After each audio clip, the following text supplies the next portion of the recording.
Welcome to the Check Your Head podcast, Mental Health for Musicians. My name is Mari Fong, and I'm your host. I'm a longtime music journalist and also a certified life coach for musicians. Today, I'm so excited because I have the Bloody Beetroots, Sir Bob Cornelius Rifo.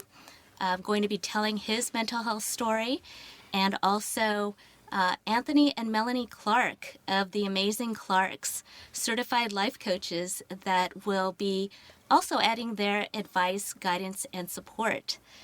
Welcome, Anthony and Melanie, to the podcast. Thank you. Thanks for having us. We're so excited to be here. Yep, definitely. Yes. Well, our podcast is about notable musicians sharing the mental health stories, their experiences, and their solutions. And I really appreciate you being on the podcast, especially with your background in music. Anthony, I know that you were a singer-songwriter and also had your own record label.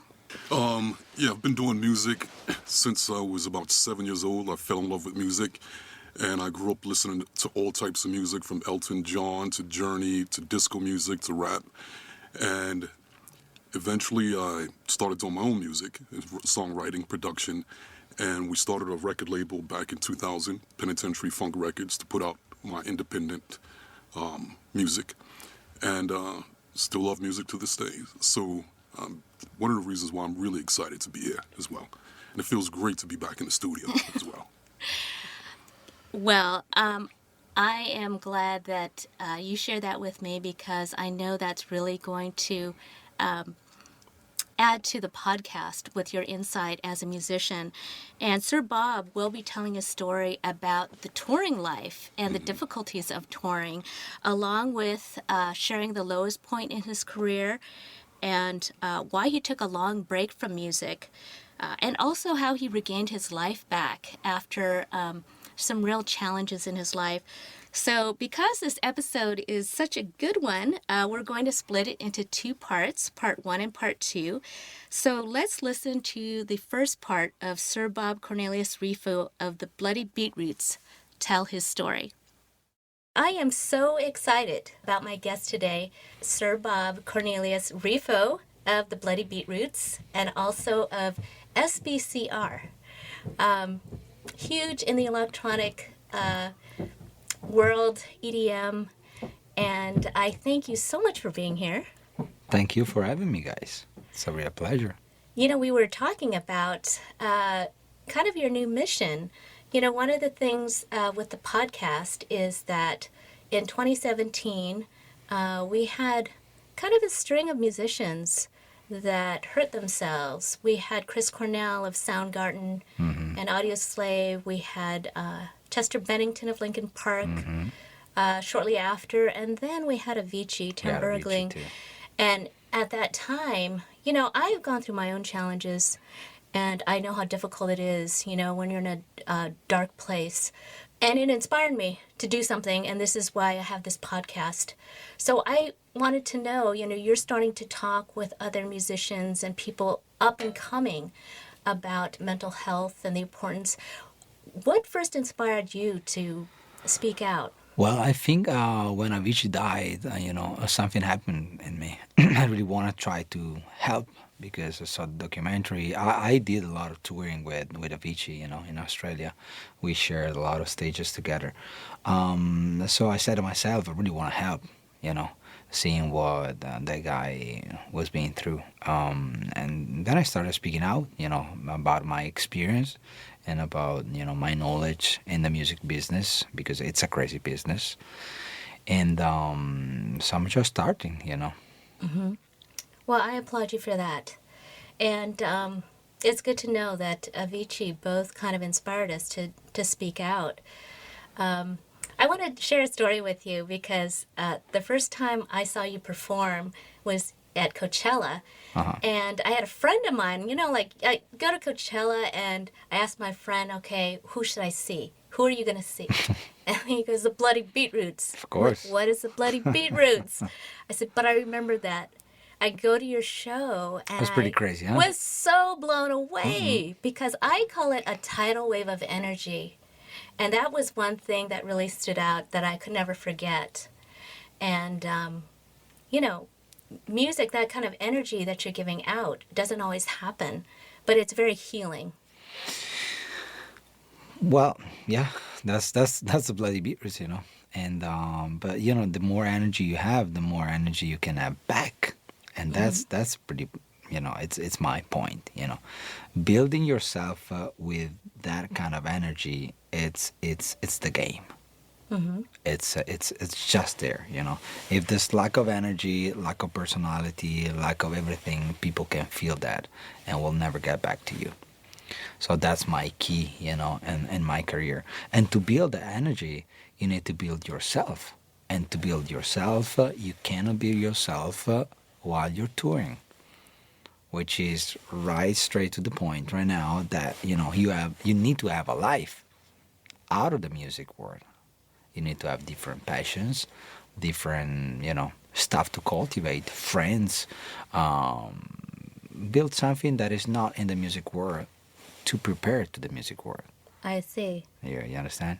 So almost like building a foundation before you really Absolutely. get into it. Solid basis. Because without solid basis, you will never make it.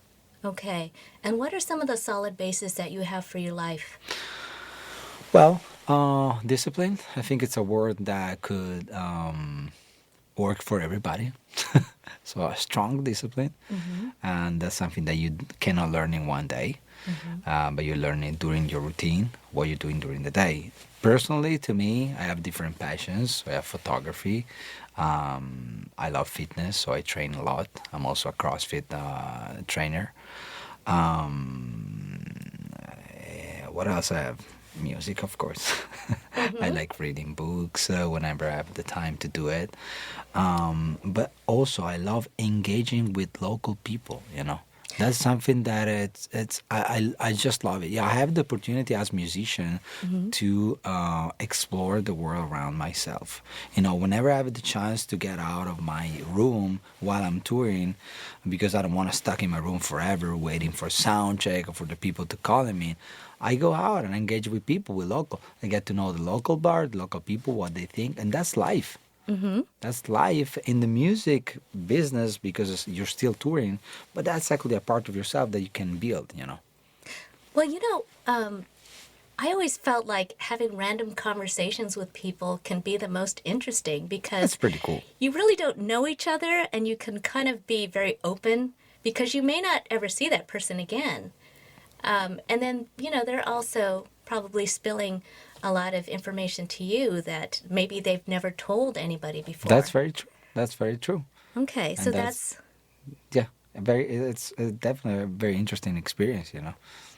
well, that's a good way to stay connected. I wanted to get back to like the EDM world, electronic music, you know, in the clubs, the club scene. You know, right now you're living this healthy, balanced life, which does take a lot of discipline. But, you know, there was an earlier time where you're in the club and people are drinking and they're doing their drugs or so forth.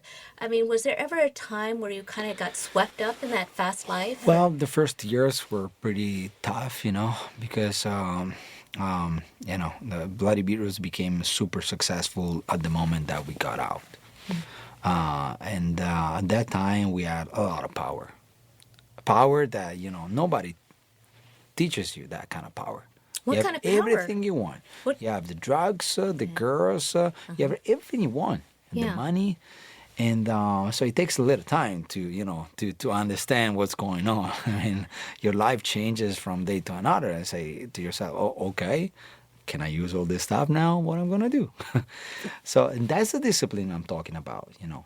Try to understand what's good and what's not. And it takes time. You got to make mistakes. If you don't do mistakes, you will never understand what's valuable and what's not valuable, you know. So I guess the first years were, you know, kind of crazy. But I say just 3 years of my career were crazy. After that, I understood that this was becoming a real job. And I'm a performer. I need to entertain people in front of myself. They want to be entertained. So you got to be on top of your game no matter what. But also, it's not only about the people in front of you. It's also about your team. You don't want to be a moron for your team, an idiot, just drinking and doing drugs all day long.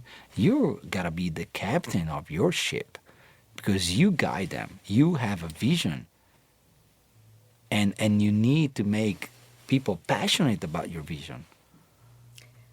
Well, And that's really important. That's really important for an artist to have a strong crew, because a strong crew, whenever you're sad or you have some problems, some bad waves, they can help you. But if you don't teach them if you don't behave the right way, because there's a right way to behave on tour and in the music business, they will never help you. They will never follow your guidance. They will never cover your back when you're down. one thing I've noticed, I'm sure you've noticed also, is that you see these great musicians that go out on stage and they're breaking guitars or they're, jumping around, they're jumping into the crowd, but oftentimes they're really introverts and they're very shy.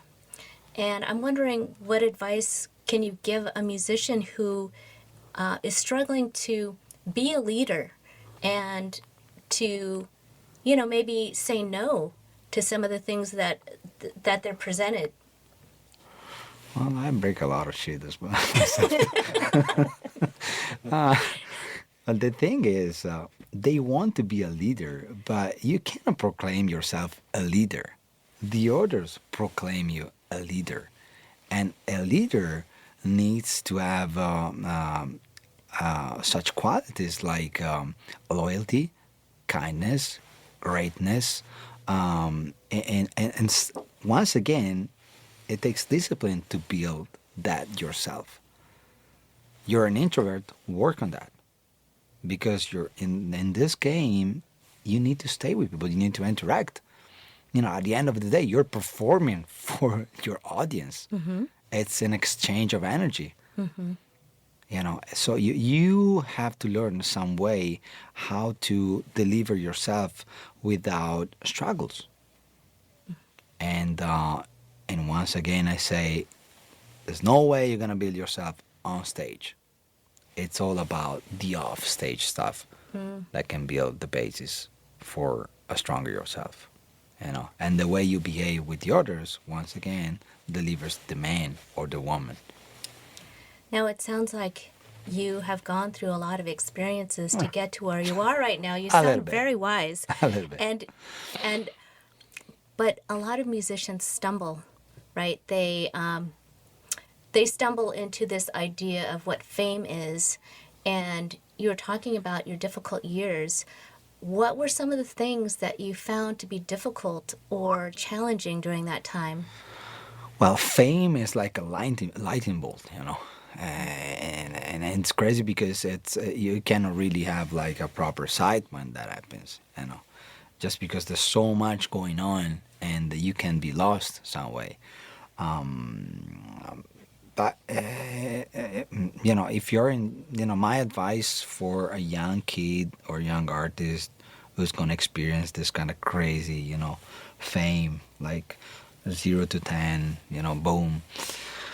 I say, take a moment, see yourself from outside, and analyze what's going on around you. Don't go like full on. Take a breath, take a moment, analyze, think, and then make a choice. Okay, so being very conscious. Yes, about stop. What you're doing. Yes, stop for a moment. Because there's too much noise around, especially now with this crazy Instagram, society that we're living in. Mm-hmm. It's everything is very superficial. Everything can disappear in 1 second. Mm-hmm. And I don't want anybody, not to be conscious that that's gonna happen. It's gonna happen, because there's no structure in society now to make things that last. So stop for a moment. Work on your quality as a human being, and then make a choice. I think that's part of it, is that when people don't stop, they keep going, they get overwhelmed. And then they get into trouble because then there's burnout that happens. Absolutely. And I remember reading about your time in 2014 where you felt empty, where you felt that you didn't have anything to say or express at the time. And, you kind of took a breather. And was that what was going on with you? Is just Yeah, I needed too much? to take too much. You do like 250 gigs per year. It's crazy. Where is your life? And if you don't live your life, you have no inspiration for anything. And of course, you're not gonna be able to make any more music. You gotta stop. You gotta stop. And I understand everybody all around you are making money because you, and they don't want you to stop. They will never stop. As long as you go, they make money. But if you stop, they don't make money anymore. But you gotta understand that you are the artist. You are a business. If you burn out, there's no business left. So once again, stop for a moment.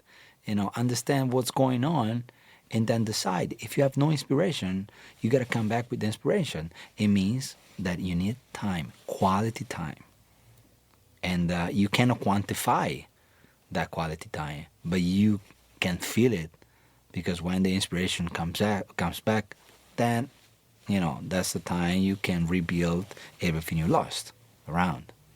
Does it make sense?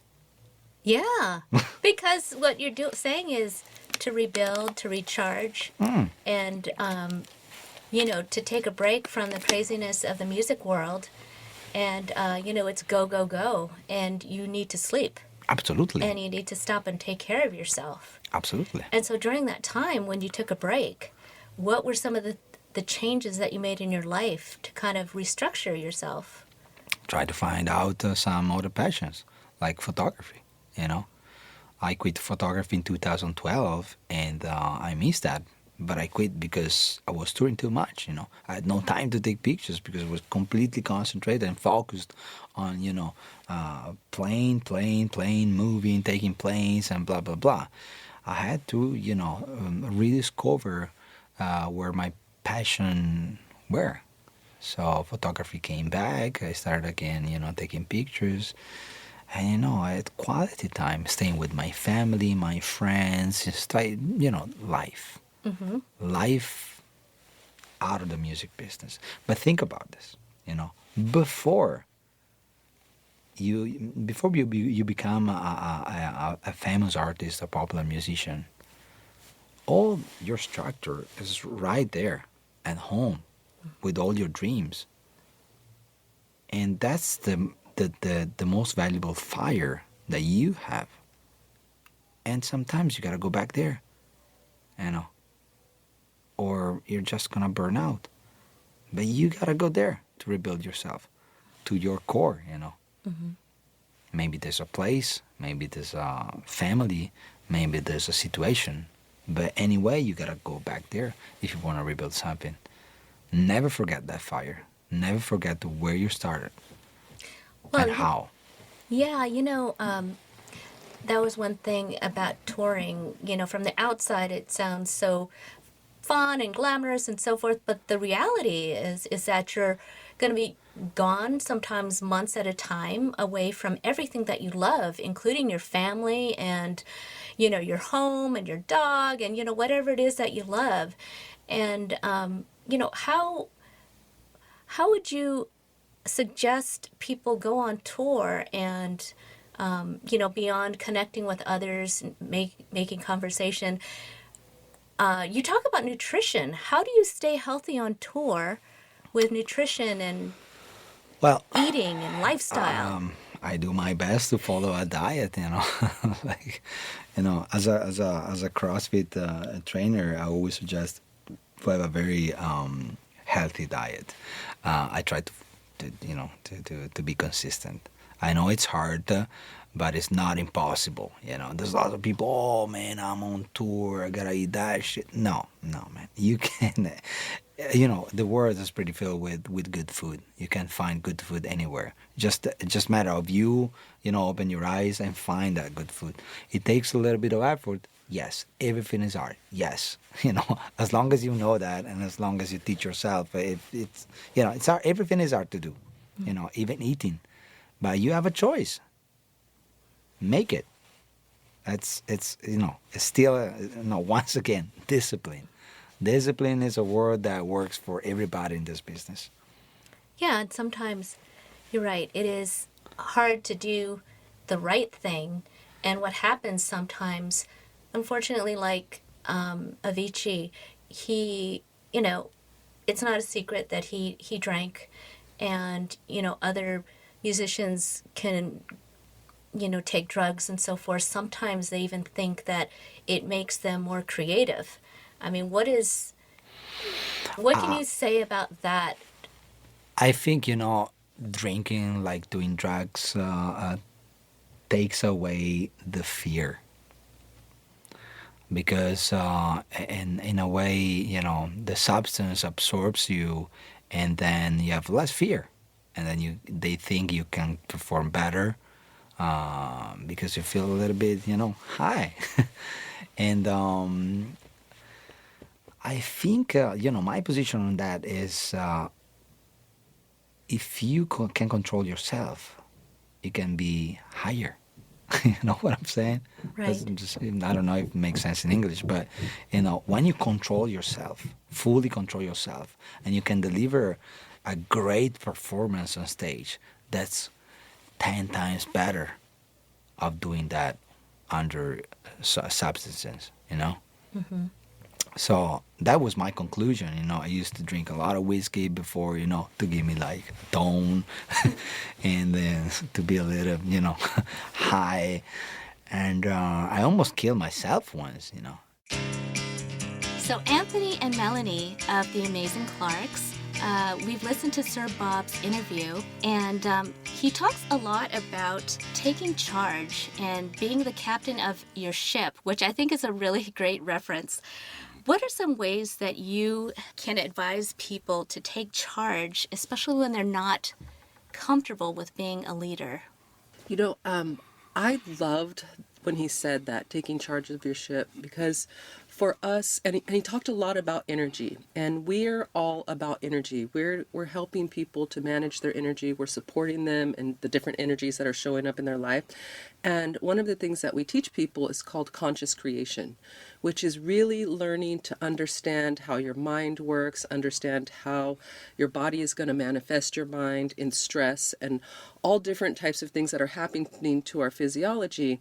And it's interesting to me that as human beings, we don't know how we work as human beings. We don't understand our own minds, right?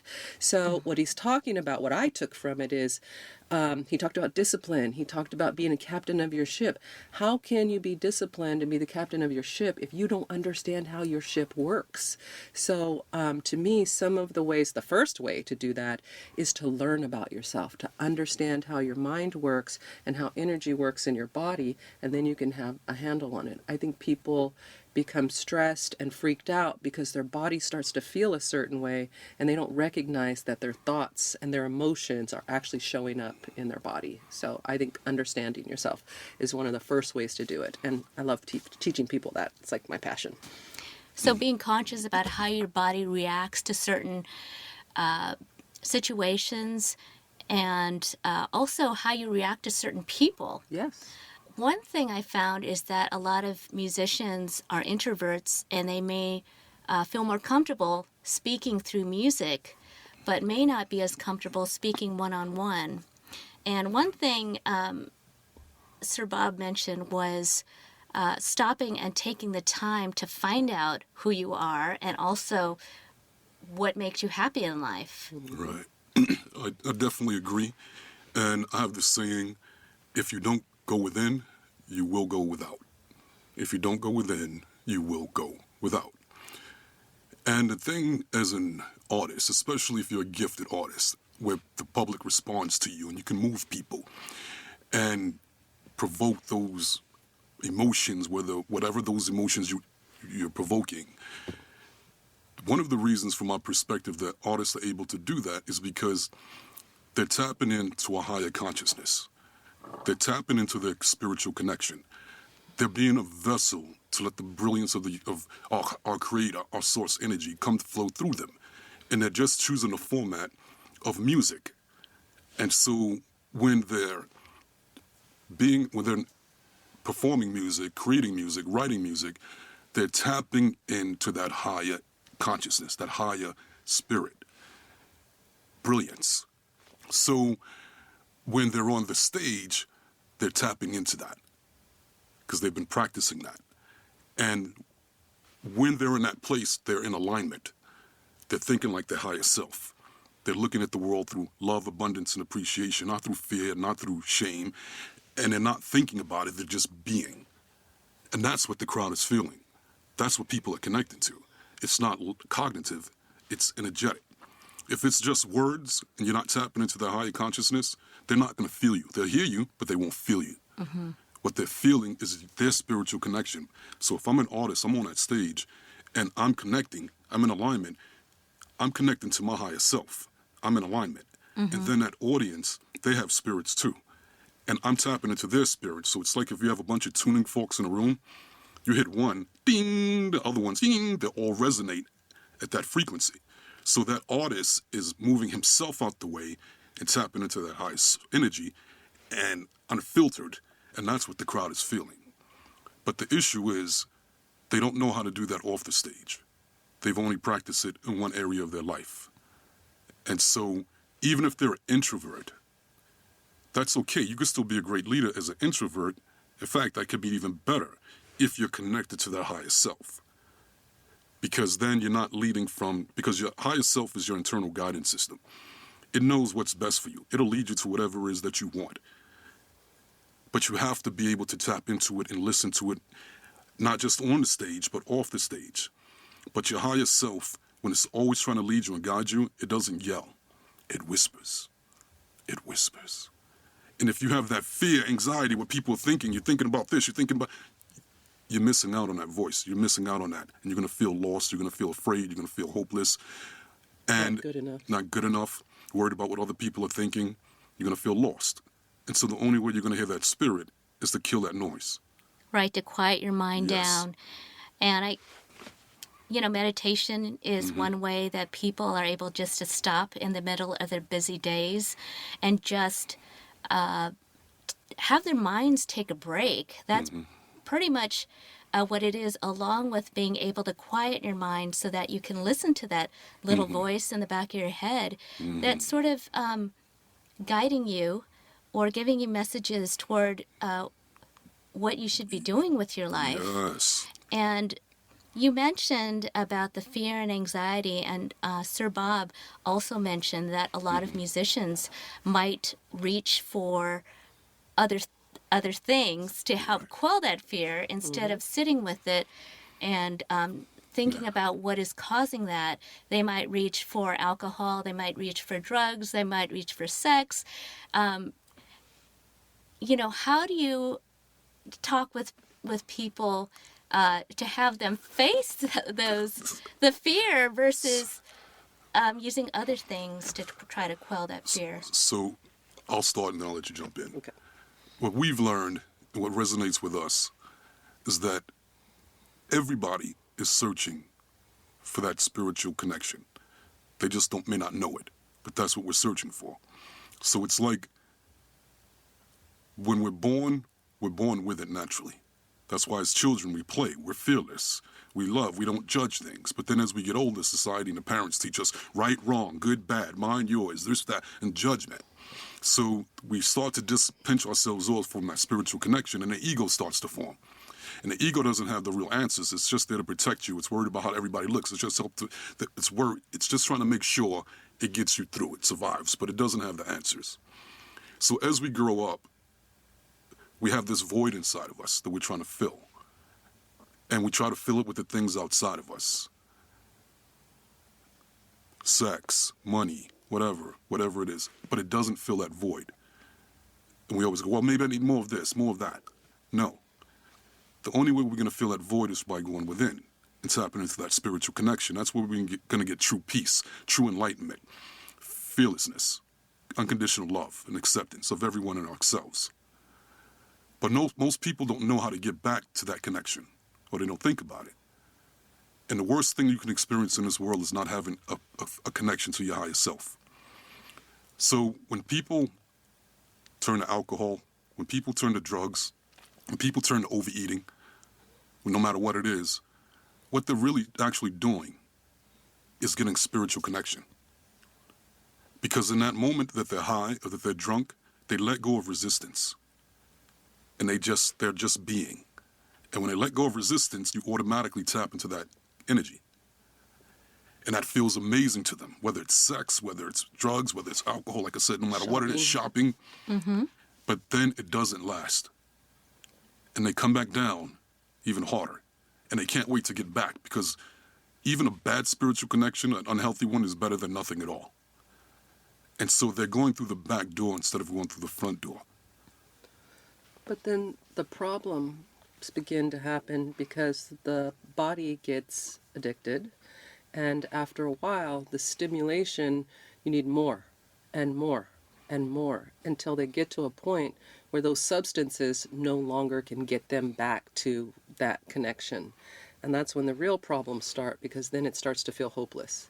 It starts to feel like I have no way in to get this connection. I don't know how to get to it, and I feel lost and afraid. And when people are experiencing that hopelessness feeling, there's nothing worse than that. And the anxiety is fear. It's fear, I'm never going to reach that high again. And especially for musicians who are getting the high of a cheering crowd or of fame or all of the things that they thought, once I get that, I'm going to be happy. But it only lasts for the moments that they're in that spotlight, and then they go from, think of it like a really high jump in energy and then a crash, and then a really high jump and then a crash. And then when they come off stage, they're all pumped and hyped up from all that energy, and they don't know how to bring it back down. So it's really easy to reach for some type of substance to bring them back down. But as I was listening to Sir Bob Cornelius Rifo. Sir Bob. When I was listening to him, what he was saying was he found other ways to create that with photography. He found the other things in his life that brought him joy. And so he could move from one energy to another. And most people don't. They focus all their energy on one thing. And then when they can't get that high from that one thing, they feel lost. They feel hopeless. They don't have something else to move to. And I love that he said, go back to your roots. Go back to your family. Go back to where you started, because that's who you really are. That's where the love began. For most people, that's where your passion began. You wanted something, and it was born out of your life experience. I agree 100%. But then I'm going to take it even to another level. Everybody's trying to fill that void. And you're not going to fill it with anything outside of you. You have to go within. If you don't go within, you'll go without. Everything in this universe, everything is impermanent. Everything in the outside world is impermanent. Meaning eventually it's going to fall apart, it's going to break down, it's going to get old. If it's a person, they're going to act in a way you don't want them to act. So if you try to find your happiness in that connection and those things first and foremost, you'll have it temporarily, but you'll always be disappointed and be right back where you started from. Circle. Then after a while, it feels hopeless. People give up. What's the meaning of life? No matter how much money I have, it doesn't matter. No matter how much, it doesn't matter. And at that point, we want to wrap it up. People want to escape. They want to leave this body. Right. The only thing in this universe that's permanent, the only thing is energy. Energy never dies. It just goes into form and out of form, into form and out of form. And that energy is within us. That's that spirit. So nothing's going to truly solve anything until you learn to have that connection with that spirit within. And it never changes. It'll never let you down. You'll always be satisfied. You'll always be happy if you go back to that place. Now, at that point, you may still want those things in the outside world. They can bring a degree of happiness, but you don't need them. You're not dependent on that. So now, even going back to your family, that's great. That's a great start. But your family's not going to do it for you either. And that's why a lot of artists, when they go back to the old neighborhoods, they're like, oh, this is great for a little bit. But then it's like, oh, I don't feel like I fit here even. What are you going to do then? So you have to build that connection within. That's really, really important. Well, that connection within often is self-love or self-forgiveness. That's a big one also. But to get to that place, sometimes it's hard for people to look at themselves and to look at their past or what they're currently doing. How do you break through that wall to have somebody really look at some tough things in their life and start to deal with them? You know, one of the ways we do that, and we do it in our coaching, and we do it with ourselves as well, because we're always growing. And we always say in life, you're on one level, you're always trying to get to the higher levels. How are you going to get to the higher? How are you going to get to the higher levels? To go there, you have to grow there. So these experiences are being put in front of us to give us the opportunity to grow and evolve. And it's going to stretch us and expand us, and it's going to be uncomfortable. So it starts with the mindset, because everything is a story. And whatever story you tell is going to become the reality that you attract. So if you tell the story is, things never work out for me, I'm cursed, then that's what you're going to experience. That's what you're going to attract. The same another person could be in your shoes and have a different story with that same experience and go, my God, my life is amazing, I'm always blessed. And they'll find the blessings in those same experiences. So the people that are cursed because they see the blessings in that experience. The people that are blessed because they can look at the same experience and see the blessings. So it starts with your mindset, the story that you're telling. And so we start with explaining to people that this was giving you an opportunity to grow. And you are where you are, and that's okay. And you're not alone. We've all been there. It's normal. It's part of the process. There's nothing wrong with you. You're in the perfect place. So from here on in, let's start to work on your perspectives, because the reason you got in this place was because of your perspective. So how are you going to get out of that place? You're going to change your perspective. And we're going to help you with that, changing the perspective. And, you know, we have some exercises to help people to manage the ego, because the ego shows up to protect people. It's like, I will fight you. I will not let you look at the things that make me feel weak or vulnerable or bad or wrong. So we teach people how to manage the voice of the ego and how to separate the ego from the true self. We really love and support our clients. I think a lot of people struggle because they have fear of judgment. And when you can have someone in your life that doesn't judge you and just accepts you and helps you to see yourself from a totally different perspective, a perspective of non-judgment, then it's easy to look at yourself and to let that go. And if you realize that looking at yourself is an amazing opportunity to become your best self. It's not about making yourself bad or wrong or having shame about the things that you've done. We're all babies, right? We're all just showing up, toddling along and bumping into stuff and figuring it out and falling down and getting back up and eating the wrong thing. Like, we're all really babies in this environment, and we're rediscovering who we are. We're rediscovering that God source energy that Anthony was talking about that we all have. We forgot that's what we are. You know, you look at a baby and a baby does not care, right? A baby will spit up on you, will poop on you. But we just love them, right? They smell so good, because they have no judgment. They don't have all these things piled into their mind about themselves. So they don't hold back. And I think that part of life is rediscovering the baby in us. It's rediscovering the fact that we're just discovering ourselves in life. And we don't have to be so hard on each other. And we don't have to be so hard on ourselves. That's what creates all the disconnect and the pain and the stress and the mindset that we're not good enough. And it's hard to love yourself if you're constantly telling yourself, I'm not good enough and I'm doing it wrong. Right. And you have to want it. That's going to be really, it starts with that. You have to want more. You have to want to grow, you have to want that relief. Yeah. And ask for it. You know, going back to what I was talking about, being in alignment, our higher self looks at everything through the eyes of love, abundance, and appreciation. And when we look at things through the eyes of love, abundance, and appreciation, it feels amazing. And the reason it feels amazing, because that's our higher self communicating with us, letting us know, right now, your perspective on this subject matches the perspective of your higher self. You are in alignment. And when you're in alignment, life flows. It's magical. Your intuition's off the hook. Everywhere you go, people are attracted to you. Things just work out. That's the sweet zone that we strive to be in. Because what? We're thinking like our higher selves. We're in alignment. Now, likewise, I'm going to flip that. When we look at things through the eyes of shame, guilt, judgment, lack, it feels horrible. And the reason that it feels horrible is because, first of all, the discomfort is our higher self spanking us, getting our attention, going, hey, hey, hey, pay attention to this. We got a problem here. Right. And then once you pay attention to it, it's letting you know, right now, your perspective on this subject does not match the perspective of your higher self. You are out of alignment. And the more you stay out of alignment, the more lost you'll feel, the more afraid you'll feel, the more hopeless you'll feel, the more pain you'll feel.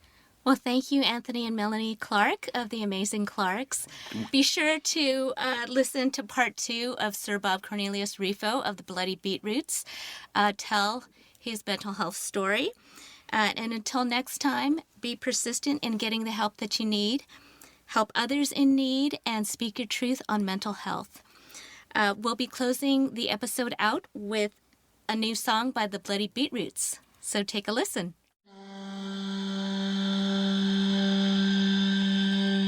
If you wanna be my ride, I'll pick you up, I'll pick you up.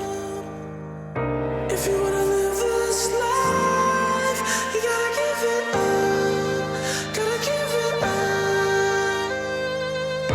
If you wanna be my ride, I'll pick you up, I'll pick you up. If you wanna live this life, you gotta give it up, gotta give it up.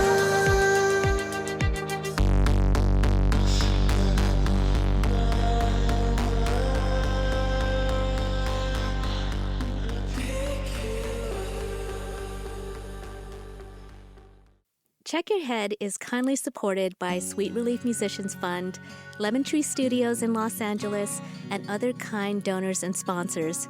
Visit checkyourheadpodcast.com, where you'll find more resources for mental health. And please subscribe to our podcast, especially on our Patreon page, where we've got all kinds of gifts and goodies for you. Also, find us on social media on Facebook and Instagram.